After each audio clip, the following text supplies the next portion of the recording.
नमस्कार, मैं शुभी महेश्वरी और आप देख रहे हैं न्यू इंडिया हेडलाइन। राजस्थान विधानसभा चुनाव के अंतिम चरण में पीएम मोदी ने लगातार अपनी सभाओं में राजेश पायलट का जिक्र कर गहलोत पायलट में क्लेश को फिर तूल दे दिया। पीएम मोदी ने आरोप लगाया कि कांग्रेस के शाही परिवार ने राजेश पायलट को अपमानित किया, उनके बेटे को मुख्यमंत्री नहीं बनने दिया। पीएम मोदी ने राजेश पायलट का जिक्र कर गुर्जरों को साधने की कोशिश की है, जो कि राज्य की 35-40 सीटों पर प्रभावी है।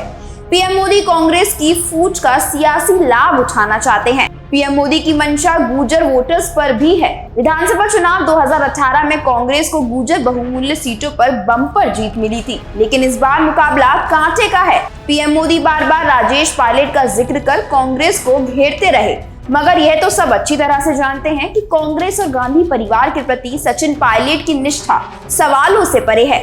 आक्रामकता उनके व्यक्तित्व का हिस्सा नहीं है, लेकिन राजनीति में एक बड़े मैनिपुलेटर के तौर पर उन्हें देखा जाता है। सचिन पायलट ने जिस तरह से मोदी को जवाब देने के लिए शब्दों का इस्तेमाल किया है, उससे साफ जाहिर है कि वे गांधी परिवार के प्रति वफादार हैं। राजेश पायलट पर दिए गए बयान पर पीएम मोदी को निशाने पर लेते हुए सचिन पायलट ने कहा, प्रधानमंत्री झूठ बोलो योजना के तहत झूठ बोला गया है।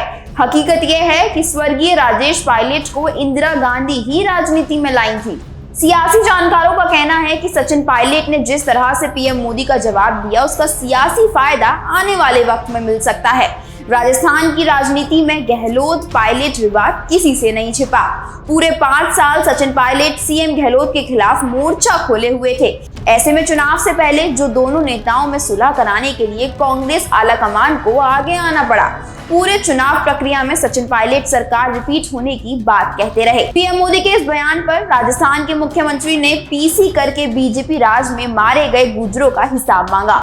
गहलोत ने कहा, पीएम मोदी अपनी हार से इतना बौखला चुके हैं, उन्होंने स्वर्गीय श्री राजेश पायलट जी का चुनाव का मुद्दा बनाया।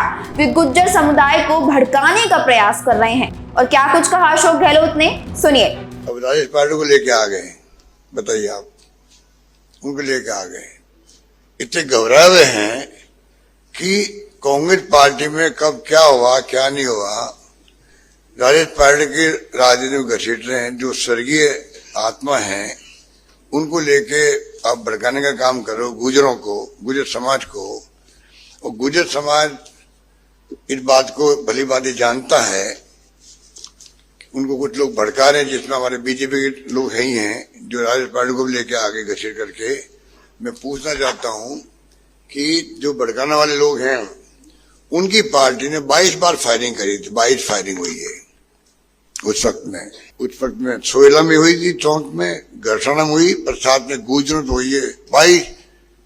कुल 22 फायरिंग में 72 गुर्जर मारे गए थे। 72 गुर्जर मारे गए थे। 12 दिन तक ऐसे पड़ी रही थी और उसके बाद सरकार बदल गई उनकी और मैं मुख्यमंत्री बना। मैंने उस वक्त भी कर्नल बैंसला साहब मेरे संपर्क में रहे, धरने दिए, फिर भी उन्होंने रेल पटरी में बैठ गए, सब कुछ किया उन्होंने। हमने प्यार से, भाईचारे, समझाई से उनको उठाया बार बार। हमने आरक्षण दिया, 1% फिर 5% दिया। आज सैकड़ों लोग आरएस बन रहे, डॉक्टर बन रहे हैं उनके गुर्जर समाज के। और सबसे बड़ी बात है, फायरिंग में मारे गए 72 लोग। मेरे वक्त में फायरिंग छोड़ो, मैंने लाठीचार्ज तक नहीं होने दिया, लाठीचार्ज नहीं होने दिया। ये किस मुंह से बात करते हैं हमारी, फिर भी भड़का रहे लोगों को। खैर, सोचने वाली बात है, सचिन पायलट का पीएम मोदी के खिलाफ अचानक बेहद आक्रामक हो जाना उनकी राजनीति शैली में नहीं आता। ऐसे में सवाल यही है कि क्या सचिन पायलट ने आर पार के लिए जो मोर्चा खोला है, वो दिल से है या दिखावा है? अपनी राय हमें कमेंट करके आप भी जरूर बताएं। धन्यवाद।